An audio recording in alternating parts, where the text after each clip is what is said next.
President Obama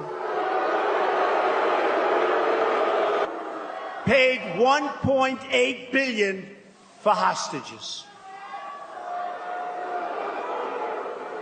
You, not me, you, last night you saw it, Kim Jong-un did a great service to himself, to his country by doing this.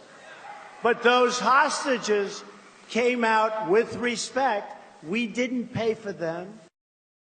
Just something the president was talking about last night in Elkhart, Indiana. That's right. Let's bring in Diamond and Silk social media stars and Trump supporters. Good morning, ladies.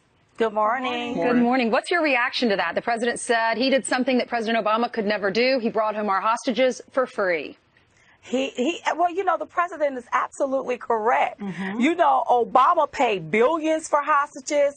He traded off terrorists for American hostages, but President Trump didn't have to do that. You know, Obama, I know he's upset because he thinks that his legacy is being tarnished, but his legacy didn't have a leg to stand on. That's right. President Trump didn't waver. He didn't back down. He didn't mince his words. And look, we have Americans back on our soil where they belong.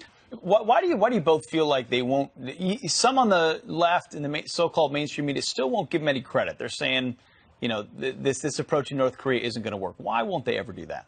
Because they're envious, because they're jealous, because he's been able to do in between 16 to 18 months what Obama could not do in 8 years. That's right. why they won't give him credit. Listen, this president is not to be played with. There's a new sheriff in town. We call him President Donald J. Trump, and he is not playing. He's going to get the job done, and they are envious and jealous because they could never do that. That's right. Well, ladies, you're down in Washington, D.C. This week. They've been having the confirmation hearings for Gina Haspel to be the next CIA director. The whole conversation has turned to enhanced interrogation and waterboarding, which now the government doesn't do. But listen to this. Here's Whoopi Goldberg yesterday on The View with the plan for POTUS. Remember how the gentleman in the White House talked about torture on the campaign trail? What I'd like to say is I would like you to try it. I think people who have actually been tortured, who are saying this is not a good thing, you should listen to them because you have never been tortured, and neither has Dick Cheney. So what do you think?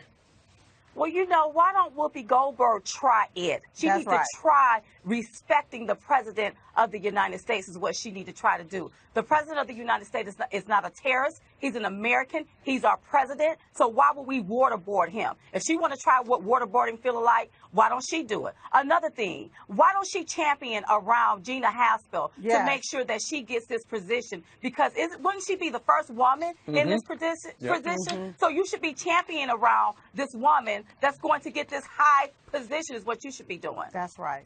All right.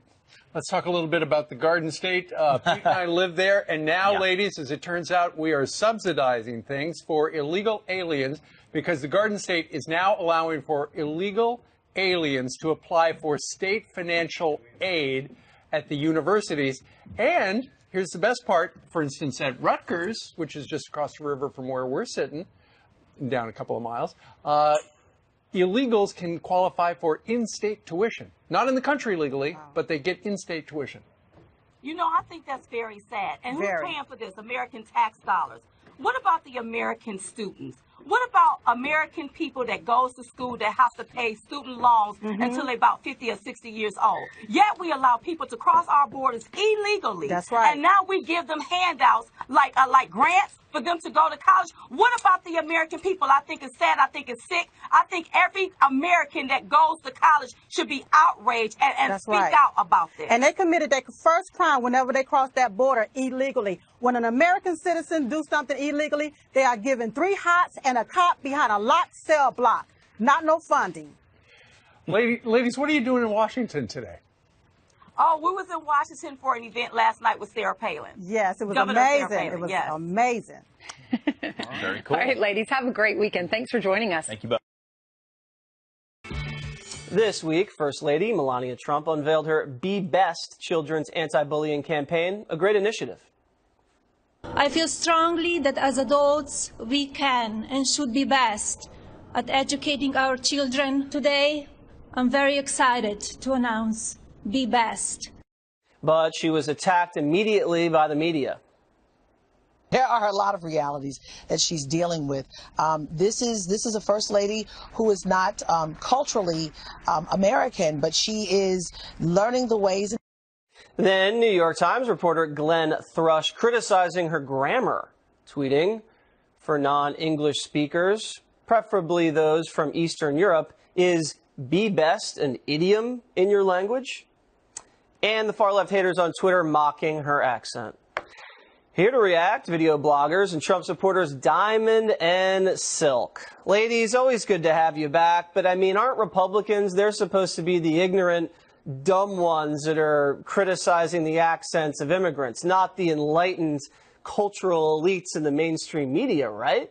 But you see, the Democrats are the ones doing it, like the April Ryan. She probably only know how to speak one language compared to our First Lady that know how to speak 5 languages. You know, I really wish that they would lay off of this First Lady. She's doing a phenomenal job. And just leave her alone. She's doing a great job. And for them to demean her and disparage her is saddening to me. It's very sad. If the shoe was on the other foot, they wouldn't have done this here kind of thing to Michelle Obama. That's right. They're really letting their hate show. It's really showing, and it's a shame. Yeah, you mean the high heel was on the other foot. Don't forget. Those stilettos are pretty tall.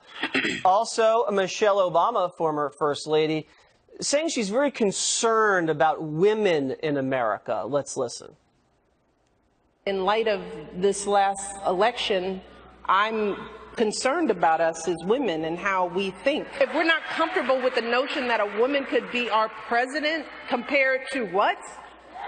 You know, we have to have that conversation with ourselves as women.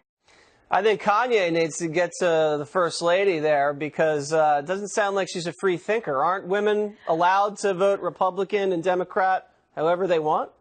We are allowed. You know, with all due respect, Michelle Obama, we don't need her lecturing us about who we should and should not vote for. And what she needs to do is maybe ask the question. Maybe she's feeling guilty about the fact that she didn't vote for Hillary Clinton back in when they were running back in 2007. Maybe that's what she's feeling guilty about. And why does she keep talking about Hillary Clinton? Was Hillary Clinton supposed to be given a kickback, paddywhack, give a dog a bone by somebody? And Hillary Clinton can run tomorrow. We still won't vote for her, even if she tried to lure us in with hot sauce. Absolutely not. That's a great point. You know, if she's supposed to be pro-women, she should have voted against her husband in the Democratic primary in 2008 and voted for Hillary. Okay. Lastly, we have Maxine Waters going nuts on the House floor with Congressman Mike Kelly tried to make a point. Maxine wasn't having it. We are trying to make sure that we're making America great every day in every way. And the best way to do that is to stop talking about discrimination and start talking about the nation. We're coming together as a people in spite of what you say. I resent that, and I resent the remark about making America great again. He's down here making a speech for this dishonorable president of the United States of America. Having said that, I reserve the balance of my time, and no, I do not yield not 1 second to you. Not 1 second. Not 1 second to you. Wow. Mad Maxine getting a little feisty on the floor there, ladies. Let me tell you what's wrong with Maxine and these Democrats. They're upset because they dropped the ball on the American people by ignoring us and giving us enough to keep us quiet, but not enough to make a difference. So a businessman come along named Donald Trump and pick up that same ball, and now he scored a touchdown by giving us tax cuts and more money in our pocket. What Maxine Waters needs to know is that Republicans believe in going to work and working. Maybe she needs to switch her party to Republican so she can get to work. That's right, because we know that they call her the poverty pimp. That's because she live in a mansion while the district she represents live in poverty. All right. There they are, the ladies, Diamond and Silk. Chit Chat Tour underway. Go to diamondandsilk.com to find out more. Thank you, guys.